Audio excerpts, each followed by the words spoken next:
L'alcalde de Sollana, Vicent Codonyer, ha presentat les obres municipals que es realitzaran durant l'exercici 2015 en un acte celebrat al pati de les antigues escoles de l'Avinguda Constitució,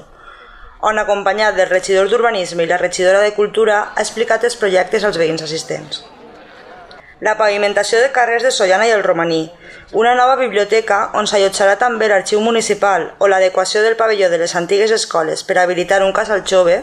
són alguns dels projectes que s'han presentat i que es poden consultar a hores d'ara a la planta baixa de l'Ajuntament. A més, l'acte va servir per a inaugurar les noves pistes de pàdel de Sollana i en acabar es van disputar 2 partits d'exhibició, un entre aficionats locals i un altre entre jugadores professionals.